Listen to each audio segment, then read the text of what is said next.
అన్నదాత అన్నదాత మీ అన్నదాత చెమటోడ్చి ఆహారాన్నందించే రైతన్న అనునిత్యం నీ కండదండగా నిలిచే నేస్తం ఎవరన్నా అన్నదాత అన్నదాత మీ అన్నదాత.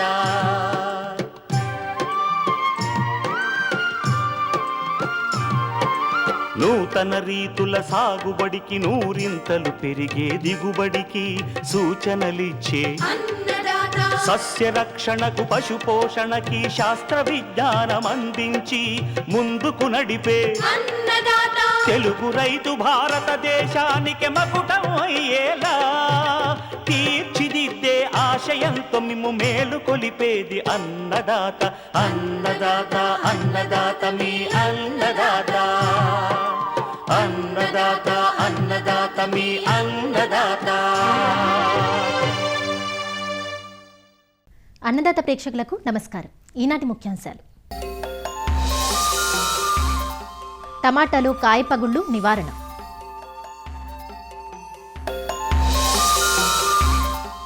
ఆసక్తి పెంచుతున్న కొత్త కలప చెట్టు మహాగని సాగు, ఇంకా జై కిసాన్ వ్యవసాయ సమాచారం.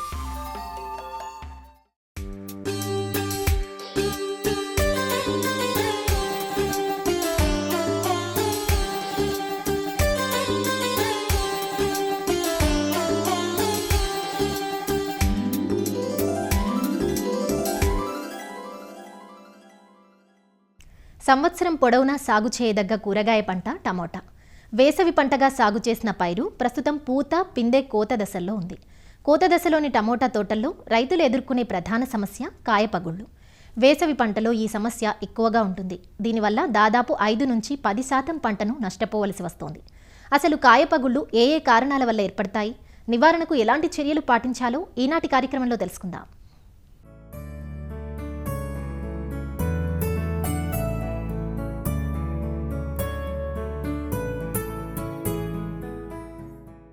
టొమాటోలో కాయపగుళ్లు బోరాన్ ధాతువు లోపించినప్పుడు లేదా నీటి తడులు సక్రమంగా లేనప్పుడు ఎక్కువగా కనబడుతూ ఉంటాయి. నేలలో సేంద్రియ పదార్థం తక్కువగా ఉన్నా పంట మార్పిడి చేయకుండా అదే పొలంలో తిరిగి టొమాటో సాగు చేసిన టొమాటో పైరులో బోరాన్ ధాతువు లోపిస్తుంది. మనం అందించే నీటిలో కార్బొనేట్లు, బైకార్బొనేట్లు, హానికర లవణాలు అధికంగా ఉన్నప్పుడు కూడా కాయపగుళ్లు ఏర్పడే అవకాశం ఉంది. బోరాన్ లోపించినప్పుడు లేతాకులు మెలితిరిగి చనిపోతాయి. ముదురాకులు వంకర్లు తిరిగిపోయి పూత పిందె కూడా రాలిపోతుంది. అదే కోత దశలో కనుక బోరాన్ లోపిస్తే కాయలపై పగుళ్లు ఏర్పడతాయి. ఈ పగుళ్లలో ఇతర శిలీంధ్రాలు చేరి చీడపీడలు ఆశించే ఆస్కారం ఉంటుంది.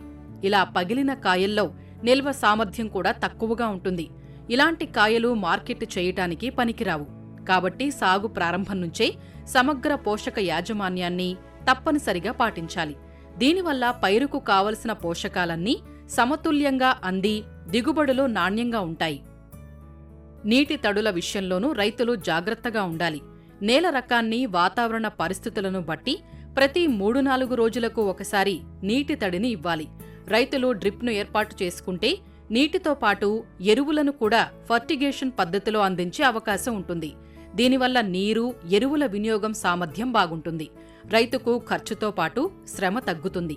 కాయ పగుళ్ల నివారణకు లీటరు నీటికి 2 గ్రాముల బోరాక్స్తో పాటు 10 గ్రాముల యూరియా కలిపి 15 రోజుల వ్యవధిలో పైరుపై 2 సార్లు పిచికారీ చెయ్యాలి.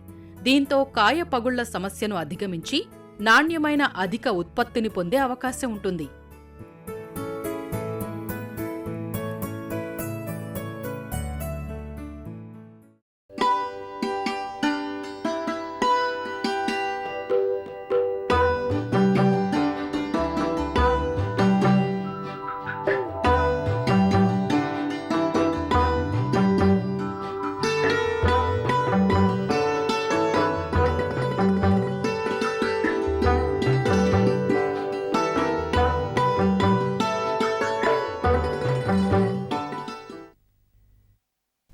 కలపకు రారాజుగా టేకును చెబుతారు. ఈ కలప గట్టిదనానికి, నాణ్యతకు పేరు. టేకు వేసుకుంటే అది ఫిక్స్డ్ డిపాజిట్లా ఉంటుందని రైతులు భావించేవారు. ఎందుకంటే మంచి చేవతో కూడిన కలప అంది రావాలంటే 20 నుంచి 25 సంవత్సరాలు వేచి ఉండాల్సి ఉంటుంది. పొలాల చుట్టూ సరిహద్దు పంటగా చాలామంది టేకు చెట్లను పెంచుకోవడం ఆనవాయితీగా వస్తోంది. అయితే ఇప్పుడు టేకుకు ధీటుగా మరో కొత్త పంట అందుబాటులోకి వచ్చింది. అది ఏ పంటో తెలుసుకోవాలని కుతూహలంగా ఉంది కదూ. ఈ పంట వేస్తే కోట్లు గడించవచ్చని చాలా కథనాలు సామాజిక మాధ్యమాల్లో వెలువడుతున్నాయి. ఆ పంటే మహాగని. కొత్త పంట కావడంతో సాగు ఎలా ఉంటుందో, దిగుబడి, ఆదాయ వ్యయాలు, మరీ ముఖ్యంగా మార్కెటింగ్ ఎలా ఉంటుందోనన్న సందిగ్ధత చాలా మందిలో నెలకొంది. మహాగని గురించిన సమాచారాన్ని ప్రొఫెసర్ జయశంకర్ తెలంగాణ రాష్ట్ర వ్యవసాయ విశ్వవిద్యాలయం అటవీ వ్యవసాయ పరిశోధన విభాగం ప్రధాన శాస్త్రవేత్త మరియు అధిపతి డాక్టర్ ఏవి రామాంజనేయుల నుంచి తెలుసుకుందాం. ఈరోజు మనం మహాగని అనే చెట్టు గురించి తెలుసుకుందాం. ఈ మహాగని అనేది టేకు కంటే లేక టేకుతో సమానంగా అత్యధిక విలువ కలిగినటువంటి కలప పంట. ఈ మహాగని అనేది మనకు మిలియేసే కుటుంబానికి సంబంధించినది.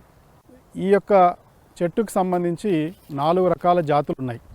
మహాగని మ్యాక్రోఫిల్లా అనేదాన్ని మనము హోండురాస్ మహాగని అంటాము. అదేవిధంగా స్వీటీనియా మహాగని అనేదాన్ని వెస్ట్ ఇండియన్ మహాగని అంటాము. ఇంకొకటి కాయా సెనగాలెన్సిస్ అనేదాన్ని ఆఫ్రికన్ మహాగని అంటాము. తర్వాత స్వీటీనియా హ్యూమిలిస్ అనేది తక్కువ ఎత్తు పెరిగే మహాగని అంటాం. ఈ మధ్యకాలంలో మహాగని అనే కలప చెట్టుకు విపరీతమైన ప్రాధాన్యత పెరిగింది.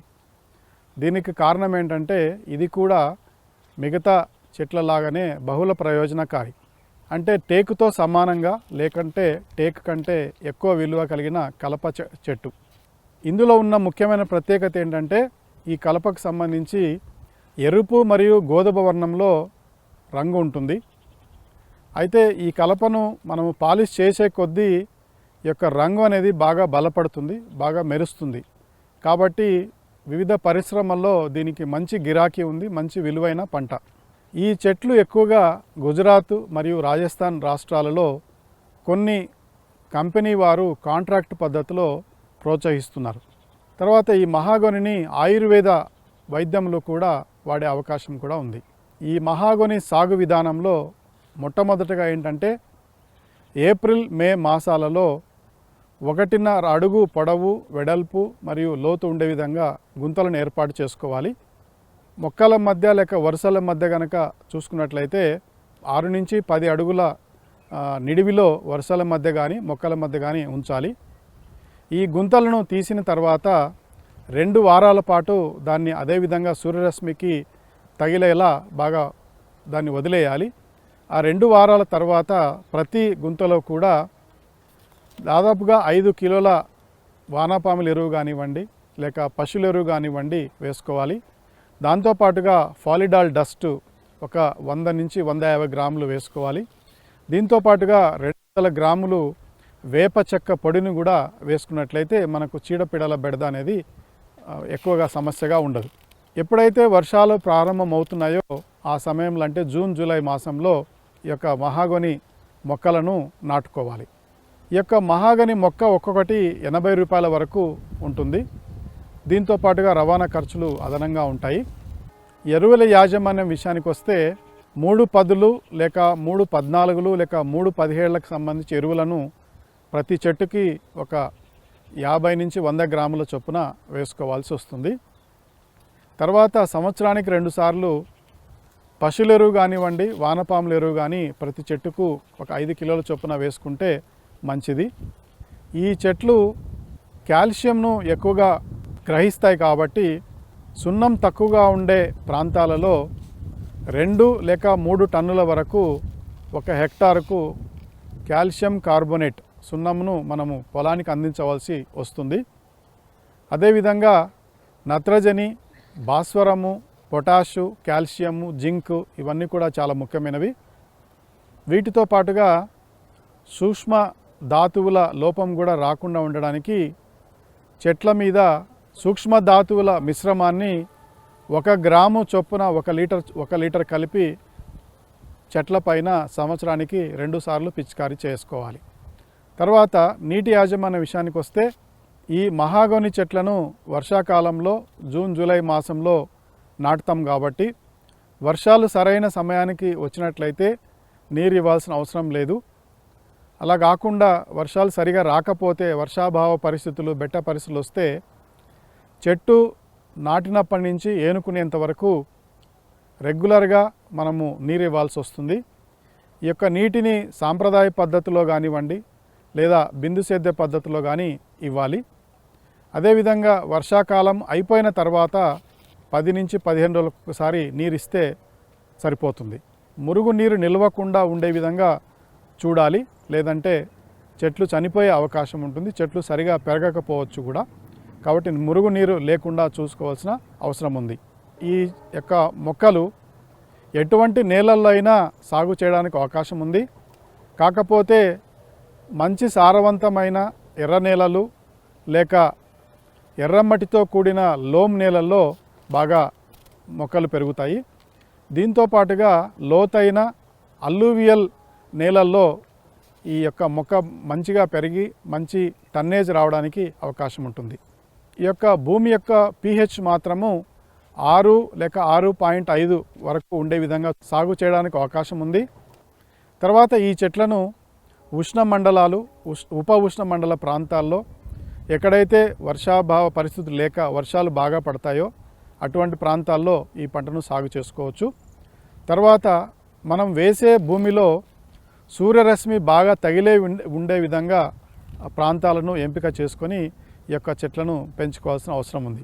కలుపు యాజమాన్య విషయానికి వస్తే వరుసల మధ్య మరియు చెట్ల మధ్య మనకు 6 అడుగుల నుంచి 10 అడుగులు మాత్రమే ఉండే అవకాశం ఉంది.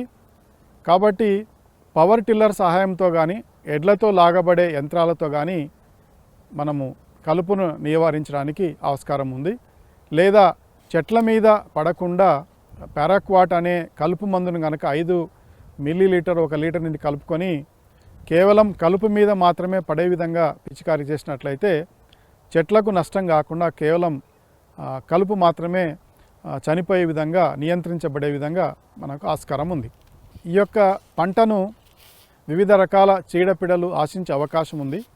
ముఖ్యంగా చెదలు కానివ్వండి, కొన్ని రకాల కాండం దొల్చే పురుగులు కానివ్వండి ఆశించే అవకాశం ఉంది.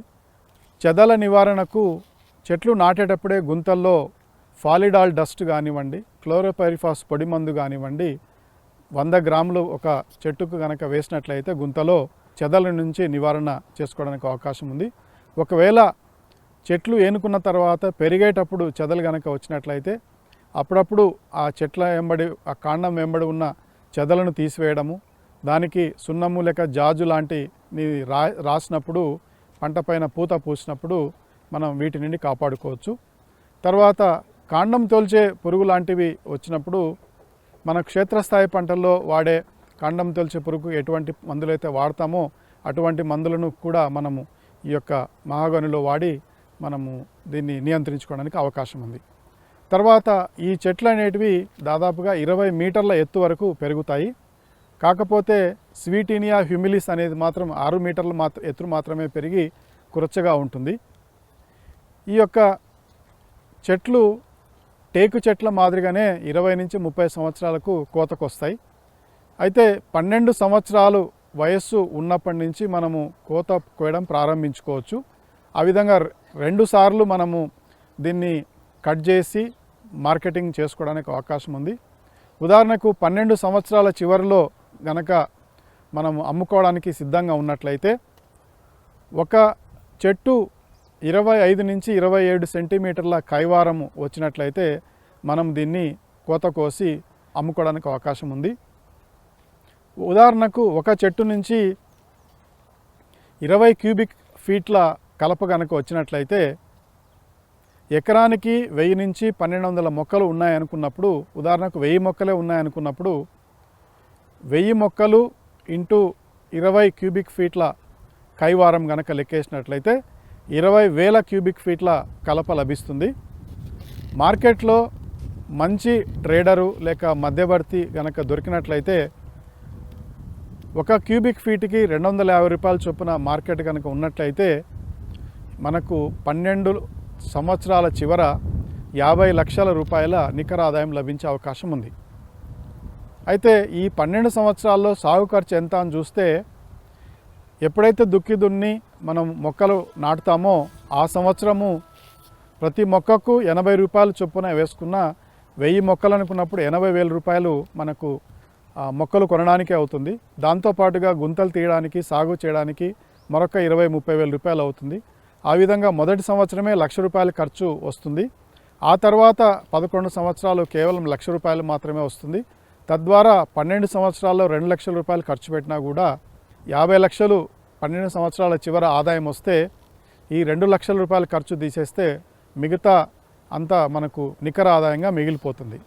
ఈ యొక్క మహాగని చెట్లు పెంచే రైతులు ఏదేని కంపెనీ వారితో, అంటే ఉదాహరణకు గుజరాత్, రాజస్థాన్ రాష్ట్రాల్లో మనకు దీనికి సంబంధించి కొన్ని కంపెనీస్ ఉన్నాయి. వాళ్ళతో కనుక బైబ్యాక్ అగ్రిమెంట్ కనుక చేసుకున్నట్లయితే మంచి ఆదాయం రావడానికి ఆస్కారం ఉంటుంది. ఈ మహాగని చెట్లను పనికిరాని బంజరు భూముల్లో కానివ్వండి, సాగులో లేని అంటే క్షేత్రస్థాయి పంటలు సాగు చేసే పరిస్థితి లేనప్పుడు సాగు చేసే భూముల్లో సూర్యరశ్మి బాగా పడే ప్రాంతాల్లో కనుక సాగు చేసి మంచి కంపెనీతో అగ్రిమెంట్ కనుక చేసుకున్నట్లయితే 12 నుంచి 20 సంవత్సరాల్లో మనకు ఈ చెట్ల నుంచి మంచి ఆదాయం రావడానికి ఆస్కారం ఉంటుంది. ఈ మహాగని చెట్టు కలప ఎరుపు మరియు గోధుమ వర్ణంలో ఉండి పాలిష్ చేసే కొద్దీ బాగా మెరుగవుతుంది కాబట్టి దీన్ని సంగీత వాయిద్య పరికరాల తయారీలో బాగా విరివిగా వాడతారు. దీంతో పాటుగా ఓడలు మరియు పడవల పరిశ్రమలో కూడా వాడుతున్నారు. దీంతో పాటుగా ఫర్నిచర్ తయారీలో కూడా విరివిగా వాడుతున్నారు. అటవీ వ్యవసాయ విభాగానికి సంబంధించి రైతులు ఏ చెట్లు పెంచాలనుకున్నా, అంటే ఉదాహరణకు టేకు కానివ్వండి, మలబార్ వేప కానివ్వండి, నీలగిరి కానివ్వండి, అదేవిధంగా వెదురు కానివ్వండి, మహాగని, ఇదే విధంగా ఏ చెట్లు పెంచాలనుకున్నా సరే మొట్టమొదటి విషయం ఏంటంటే నాణ్యమైన మొక్కల సరఫరా ఒకటి, రెండవది ఏదేని కంపెనీతో బైబ్యాక్ అగ్రిమెంట్ చేసుకోవడం. ఈ రెండు గనక మీరు అష్యూరెన్స్ తీసుకొని ఈ యొక్క చెట్లను పెంచినట్లయితే మీకు వేలల్లో కాదు లక్షల్లో ఆదాయం వచ్చే అవకాశం ఉంటుంది. మార్కెట్ సదుపాయం లేని ప్రాంతాలలో రైతులు ఈ చెట్లు పెంచడానికి ముందుకు రావద్దు. కేవలం అష్యూర్డ్ మార్కెట్, అంటే తప్పనిసరిగా మార్కెట్ ఉంది, మంచి కంపెనీతో అగ్రిమెంట్ ఉంది, వాళ్ళు కంపల్సరిగా తీసుకుంటారు అని అనుకున్నప్పుడే రైతులు ముందుకొచ్చి సాగు చేసి అధిక లాభాలు పొందాలని ఆశిస్తున్నాం. మహాగని సాగు గురించిన మరికొన్ని వివరాలను రేపటి అన్నదాతలో తెలుసుకుందాం.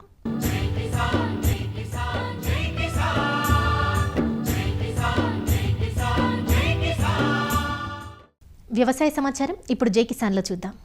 మార్చి మొదటి వారం వరకు ఆశాజనకంగా ఉన్న మిరప మార్కెట్ నేలచూపులు చూస్తోంది. కర్ణాటక, తెలంగాణ ప్రాంతాల నుంచి పెద్ద ఎత్తున సరుకు గుంటూరు మిర్చి యార్డుకు, పరిసర ప్రాంతాల్లోని శీతల గోదాములకు చేరటంతో ధరలు పతనమవుతున్నాయి. ఫలితంగా 3 వారాల్లో దాదాపు 40% వరకు రేట్లు దిగజారాయి. ప్రస్తుతం మిర్చి అమ్ముకుందామనుకుంటున్న రైతులు తీవ్ర నష్టాలను మూటగట్టుకోవాల్సి వస్తోంది. కోత కూలీ ఖర్చులు, పెట్టుబడులకు తెచ్చిన వడ్డీలను తీర్చాల్సి రావటంతో తక్కువ రేట్లకు కూడా తెగనమ్ముకుంటున్నారు. దగ్గరదాపు 1 ఎకరాని బుడ్డి 4,500. ఏది చిలకం చేసే అంత ఉండదు బుడ్డి. ఆ బుడ్డితో మందు కొడితే దోమ తగ్గుతుందో తగ్గట్లేదో కూడా తెలియదు. ఇక్కడ ఏడకి వచ్చాక ఈ రైతు ఏడ మిరగాలు వేసుకొని వచ్చాడంటే ఏడ 1,00,000 టిక్కెలు రాకుండా గిట్టుబాటు ధర లేకుండా చేస్తున్నారు. ఏంది ఫస్ట్లో కోసిన వాళ్ళు కొద్ది గొప్ప కోత కోసుకున్నారు. ఇప్పుడు వెనక సిక్కి వచ్చిన కోత ఫుల్ కోత వచ్చింది. వెనక సిక్కి వచ్చిన కోతకి ఈ మూతన గిట్టుబాటు ధర లేకుండా ఇలా చేస్తే రైతులు ఏం చేయాలి? తేజకాయలు వేసుకొచ్చామంటే తేజకాయలు 13,000 14,000 అంటున్నాడు. కోత కూలి ఎంత అవుతుంది మాకాడ?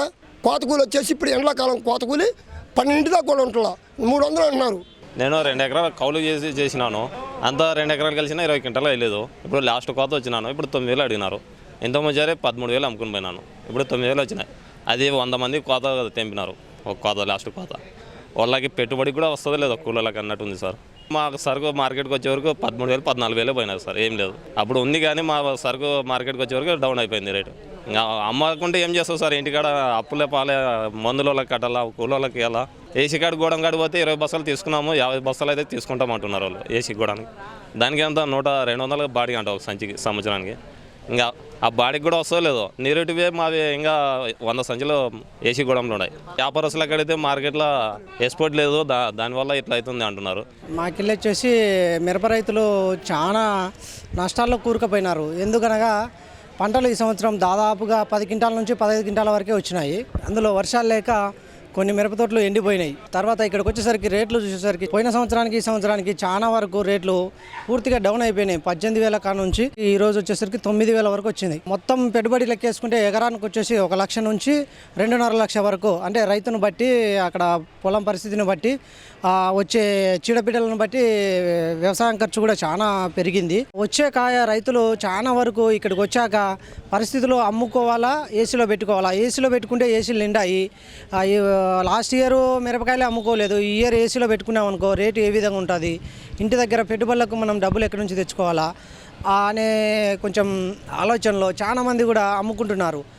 ఈ ఏడాది సుదీర్ఘకాలం పాటు కొనసాగిన వర్షాభావ పరిస్థితుల కారణంగా మిరప దిగుబడులు చాలా వరకు పడిపోయాయి. గుంటూరు, ప్రకాశం, కర్నూలు జిల్లాల్లో ఈ పరిస్థితి ఎక్కువగా కనిపిస్తోంది. అయితే కర్ణాటక, తెలంగాణ రాష్ట్రాల్లోని కొన్ని ప్రాంతాల్లో దిగుబడులు బాగున్నాయి. ఈ సరుకు ప్రస్తుతం గుంటూరు మిర్చి యార్డుకు, శీతల గోదాములకు రావటంతో ధరలపై ప్రభావం చూపుతోంది. మార్చి 3వ వారం వరకు గరిష్టంగా క్వింటాల్ మిర్చి 20,000 రూపాయల మార్క్ తాకింది. మార్చి ఆఖరు నుంచి ధరలు పతనమవుతూ ఇంకా అదే రీతిలో నడుస్తున్నాయి. తేజ, బ్యాడిగి లాంటి ప్రత్యేక రకాల ధరలు 20,000 నుంచి 12-13,000కు పడిపోయాయి. 341, 275 వంటి సాధారణ రకాలకు క్వింటాకు 9 నుంచి 12,000 రూపాయలే దక్కుతుండటంతో మిరప రైతులు ఆందోళన చెందుతున్నారు.